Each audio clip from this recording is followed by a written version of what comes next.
Hello everyone and welcome to Unit 2 of CEP 200. So I did get a couple of emails last night just looking for extensions and whatnot. I will have responded to most of those by this afternoon. So I was able to keep up and answer those that I got last night. But anything that came in past midnight, I was able to glance at this morning and just have to take some time to go through and answer. But as long as you reached out to me before the deadline, which was 11:59, you're good. No problem. So I think that some students are really learning that they need to do some better time management and that these assignments are a little bit more time consuming. So it's a good lesson, but I like to be pretty flexible with that as long as you request an extension. So for Unit 1, last night, you should have submitted the Unit 1 assignment, the Journal Reflection number 1, and Quiz number 1. I think that Unit 1 was also a good thing for some students to get familiar with the way that things are going in this course. I got a lot of emails about where the journal information is. So again, please make sure you're watching the unit videos. Those are really important. For the quizzes, I don't think I mentioned this in the welcome video or the Unit 1 video, but for the quizzes, I do have to go through and manually grade these. So you will probably find that you'll end up having a higher grade on the quizzes once I get through and grade all of those, just because sometimes it's a little tricky where it will not recognize something because it's not capitalized, or you forgot a comma in the 3000. That's just kind of the way that it is. So I do go through and I manually grade all that stuff. Also keep in mind, quiz answers are in the unit videos. So just make sure you're watching these, okay? So that wrapped up Unit 1 last night. So Unit 2 starts today and will end on the 26th, which I believe is a Sunday. So 26th, yes, it's a Sunday. The 26th by 11:59 p.m., all of your Unit 2 materials are due. So again, I just want to remind, I know that the assignments are, pretty time consuming just because you do have to meet that word count and put in a thoughtful response. But, it has to be this way just because we don't have the in-class interaction and there isn't really a way for you to demonstrate what you're actually learning and retaining. Quizzes are easy. You can kind of just go through the material and find the questions and the answers in the material. So, the unit assignments are just a way for you to actually process and show me how you're retaining the information. So please keep that in mind. But yeah, when you take a look at the number of hours required for a 3-credit course, you're still putting in just as much time. You're supposed to be putting just as much time weekly into the online course that you would be, sitting in class and then also taking the time to do the homework for that class.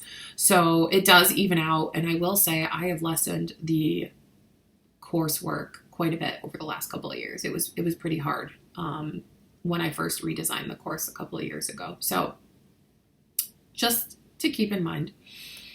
For Unit 2, we are going to be talking about clinical mental health counselors and addiction counselors. So I think I spoke to these two just briefly in the welcome video or the Unit 1 video. So there's a lot to be said about both of these counseling professions, and they're very different, but they also overlap in many ways, which I think is what makes things a little difficult. So for your clinical mental health counselors, these are licensed professional counselors who are able to do a number of things. They can do overall counseling, they can have specialties, but they have a lot of flexibility just because they are licensed. So generally, to get licensed, you have to have a bachelor's degree, then you have to go through your master's degree. You have to take the appropriate coursework that the program is accredited for. You have to do generally a field work placement or a short internship, and then you have to do a full-blown internship. Then you have to, do, I believe it's 3,000 hours after graduating in the field under an approved supervisor. And then you have to sit for the exam. So there's a lot of elements that really do come with with getting licensed, whereas addiction counselors are a little bit different. So addiction counselors generally are certified under the Office of Substance Abuse Services, or Substance Abuse and Alcohol Services, which is OASIS. So that's just like the acronym by the state is OASIS. They certify addiction counselors, so you can become a certified addiction and, substance and alcohol counselor. That generally, you can have an array of things. Like, I think for that, you only need like an associate's degree, and like the approved coursework, and then the approved working hours under an approved supervisor, and then you can get certified. So what's the difference between licensure and certification? So this is going to come up again when we talk about rehabilitation counselors, but in New York State and every other state, they have their overseeing licensing agency. Licenses are what are acknowledged by insurance companies. So as a clinical mental health counselor, it's relatively easier to get a job because you have the license and organizations don't have to worry about you not being able to bill insurance. Whereas for certifications, this is where it gets a little tricky. Programs under OASIS, you can bill under as a KSAC, but not every program. So you basically have to get a job under within a program or a nonprofit organization that will hire KSACs, so certified alcohol and substance abuse counselor, for positions. So, it makes things a little tricky, but basically with a license, you're pretty good to go. You don't really have to worry about much. Whereas certification, it's very picky and choosy of where you can work and how you can bill under insurance. So I hope that makes sense. So for the mental health counselors, you do have to take the licensing exam in New York State, and you would become what is called an LMHC. In other states, so in the country, there are 2 licensing exams. So some states acknowledge the one and utilize the one to license in their state, where other states use the others. So in New York State, you'd be an LMHC. In other states, if you take the other exam, you would be like a licensed counselor, so like an LPC. So that is why you can't take your licensure from New York State and automatically transfer it to any other state. It's because it depends on what state, what licensing or what exam that state goes by. So in New York State, it's the NCMHCE exam, or the National Clinical Mental Health Counselor Examination. So in other states, it's like the NCC exam. So it depends. So some states recognize the LMHC, other states recognize like a licensed professional counselor. So just keep that in mind. I personally am an LMHC, and if you have any questions or are looking to, become an LMHC in New York State, let me know. I can help, kind of walk you through that if you want a little bit more information, or if I wasn't very clear with the way that I just kind of explained that. So for this unit, you are going to complete the Unit 2 assignment, complete discussion board number 2, and then complete journal reflection number 2. So for discussion board number 2, you are going to watch a TED Talk. That link is included in the discussion board, summary of the discussion board. So you're going to learn a little bit about trauma-informed care. Once you watch this video, I don't want you to go too deep into researching trauma-informed care, because we are going to learn a lot more about it in Unit 4. So you're going to watch a TED Talk by Dr. Kelly, who talks about trauma-informed care and what it is. So for discussion board number 2, your prompts are, what is trauma-informed care? Go further into this, do a little bit of research about what it is, and then reflect on that. In your own words, how does childhood trauma affect later development? Why is trauma-informed care so important for individuals in the counseling or the helping professions? And what are your personal opinions on trauma-informed care? So there's also the note, don't go too much into the childhood adverse study, the ACEs, the Adverse Childhood Experiences Study. I don't know why I can't talk today. I'm so sorry. So yeah, that's what we're going to talk a lot about in Unit 4. So we're going to go through like trauma-informed care, the ACEs, which is the Adverse Childhood Experiences Study. So we're going to learn a lot about that and how those two things kind of tie in. But the one thing that I want to know about this discussion board is please make sure that you're hitting all of these points in your reflection.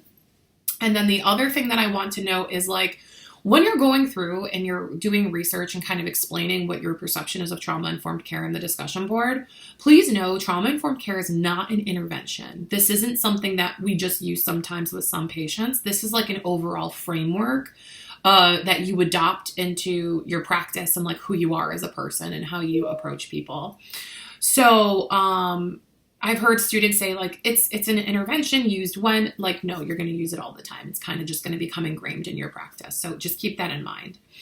And then for journal reflection number 2, let me just go ahead and open this. So for journal reflection number 2, what I want you to start thinking about is your advocacy paper.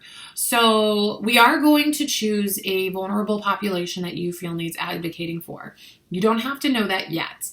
But what I want to make sure is like, as we're considering the topic for the advocacy paper, I want to know and be sure that we know what is meant by advocacy and what it looks like. So for journal number 2, when you hear the term advocacy, what comes to mind and how can you advocate for others? So if you need to go on Google and like shoot in like a quick definition for advocacy, I want to make sure you know what exactly that means and like what it means and looks like for someone to be advocating for someone else or another vulnerable population. So just make sure that you do some research into that, just because like sometimes at the end of the semester, I'll like get a paper from students and they're like not actually going through and talking about what advocacy is properly. So sorry about that. My work phone was ringing. So yeah, just make sure, I like to kind of like break it up throughout the semester so that, you know, we know what advocacy is, we know what an advocacy plan looks like, what that stuff is, just so that it sets you up to do well at the end of the semester. So, that is it for the Unit 2. So one last thing that I want to just mention about clinical mental health counselors and addiction counselors is that a lot of these duties kind of overlap. So clinical mental health counselors, if they specialize in addiction or, you know, something along the lines of that, they can offer the same services as an addiction counselor. However, addiction counselors cannot go and offer mental health treatment. So I know that's kind of confusing, but it all just kind of comes back to the licensure and the certification. So like addiction counselors are certified to simply just do addiction counseling, whereas clinical mental health counselors, we do have, you know, addiction and these diagnoses in the DSM, so it does fall in their scope of practice. So like I said, I myself am an LMHC. I'm actually applying to become a KSAC because I do have all of the experience and the education and the hours to do so. So I'm considered an integrated therapist. So during the day, I work for a nonprofit where I provide both mental health counseling and addiction counseling. So I know I said if you have any questions about the licensed mental health counseling stuff to let me know, but that also goes for the addiction counseling piece of things too. So let me know if you have any questions about either of the careers in this unit.